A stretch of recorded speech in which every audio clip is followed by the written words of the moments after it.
Mia Dawson had always been the quiet one. The kind of student who slipped through hallways unnoticed, who sat in the corner of every classroom, clutching her notebook like a shield. She never looked anyone in the eye, not because she was shy, but because she didn't trust people anymore. Ever since her father passed away 2 years ago, she had become almost invisible. Her mother worked double shifts at a diner just to keep the lights on, and Mia spent most nights helping with her little brother, doing homework at the kitchen table while reheating leftovers. She had learned early on that the world doesn't slow down for Anjone's pain. But at Ridgefield High, the world seemed even colder. There was a group of students everyone feared, or at least tried to avoid. They called themselves the Crew. Led by Jenna Collins, the cheer captain with a cruel smile, and backed by her boyfriend, Troy Daniels, the Chols star quarterback, they ruled the halls like it was their private kingdom.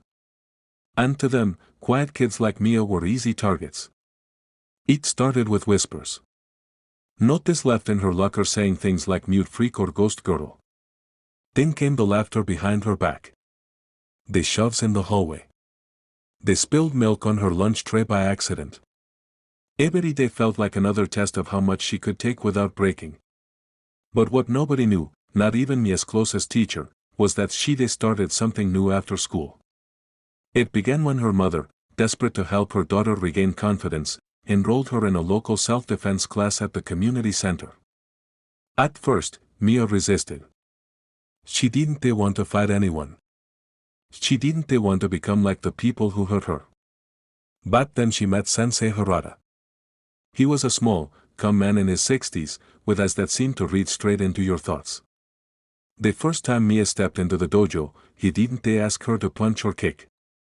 He just said, "Show me how you breathe." She looked confused. "Before you fight the world," he told her, "you must control the storm inside you." And that's how it began. Day after day, Mia trained quietly after school. At first, she could barely balance. Her movements were stiff. But Harada never raised his voice, never pushed too hard. "Judo," he said, "is not about hurting. It's about redirecting. You use their strength against them. You do not fight the person, you fight their intention." That philosophy changed everything for her. It gave her control. Weeks turned into months.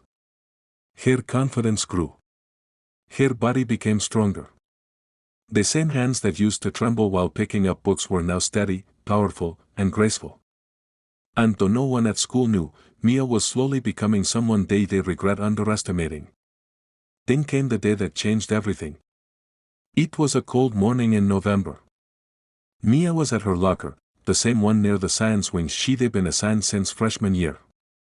She was wearing her favorite pale blue sweater, one that used to belong to her dad.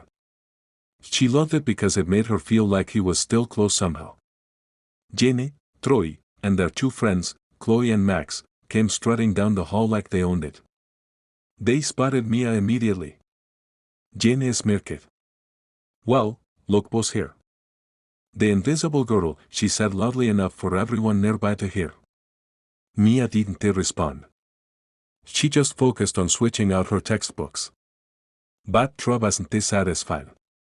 "Hey, we're talking to you, ghost girl."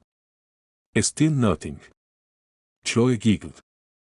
She probably didn't even speak English.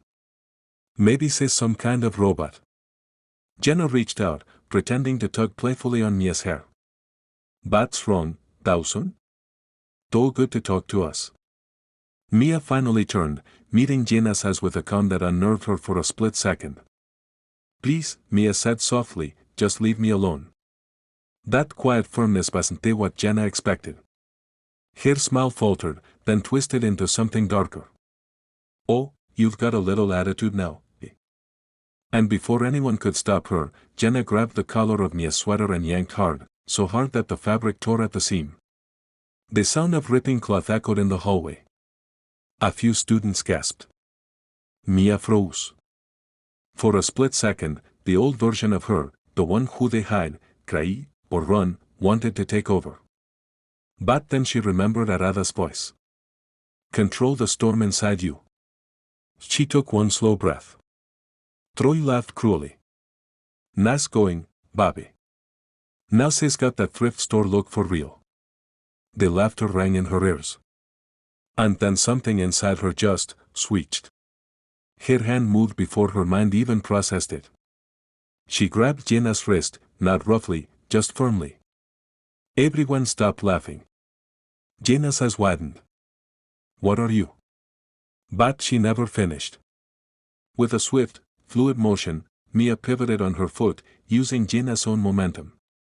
In one clean movement, she flipped Jenna over her shoulder. The bully hit the hallway floor with a sharp gasp, flat on her back, completely stunned. The sound echoed through the hallway, followed by silence. Even Troy froze, his mouth open in disbelief. Mia stood still, her breathing steady. Her eyes didn't they burn with rage, they were calm. Todo calm. Jenny scrambled backward, clutching her wrist, humiliated. You freak, she screamed. Troy's pride kicked in. You think you're tough, he snarled, stepping forward. But Arada's training echoed in Mia's head again. Never attack. Only redirect. Troy lunged, trying to grab her. She sidestepped, hooked his arm, and in one smooth motion, used his strength against him. It hit the ground with a thud that shook the floor. The hallway erupted in gasps and whispers. Troy screamed. Max backed away. Joe, man, what the hell is she? Mia didn't move closer. She didn't threaten. She simply said, I asked you once to leave me alone. Her voice was low but steady, carrying more weight than shouting ever could.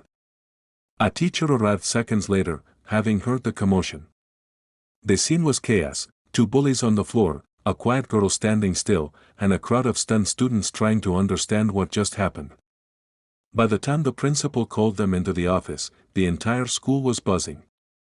So many kids even replayed the incident on their phones. Someone had caught the whole thing on video. The principal, Mr. Hargrove, looked both shocked and troubled. Mia, is this true? You flipped two students? Yes, she said quietly, but they attacked me first. Jenny protested instantly. She's lying. She just went psycho. Enough. Hargrove snapped. He turned to the security footage on his computer. Within seconds, the truth played out on screen. Every eye in the room saw Jenna tear her shirt and Troy charge first. The silence that followed was thick. Hargrove leaned back, rubbing his temples. I should suspend both of you for fighting, he said finally. But, he sighed. Given the circumstances, and the fact you acted in self-defense, you're free to go, Mia. Jenna's jaw dropped. You're just gonna let her get away with this? Mr. Hargrove shot her a glare. You're lucky she didn't press charges. That was the day everything changed. By the next morning, Mia wasn't invisible anymore. Students whispered when she passed by, but not in mockery this time.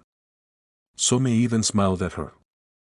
Others came up to apologize for never stepping in before. But fame, or infamy, wasn't what Mia wanted. All she'd ever wanted was peace. Still, life had other plans. A week later, a woman appeared at the dojo after Mia's evening class. She wore a tailored navy suit and carried a small folder. She introduced herself as Dana Brooks, a journalist for the Ridgefield Gazette. I'm doing a story about the incident at Ridgefield High, she said. Your name has come up quite a bit. Mia looked to Sensei Arada for guidance, but he only smiled and nodded. Truth is best told by those who lived it. The interview went viral within days. The headline read, Quiet Teen Turns Tables on Bullies, Teaches Town a Lesson in Courage. But what surprised everyone was what Mia said at the end of the interview. She didn't talk about revenge or popularity. She said, I didn't do it to hurt anyone. I just didn't want to be afraid anymore. That line alone reached millions online. People from all over the country commented on her story. Parents shared it with their kids. Schools started inviting Mia to speak about self-defense and anti-bullying awareness. Even Jenny, months later, approached her in the school parking lot one afternoon. Her pride was gone, her voice shaky. Mia.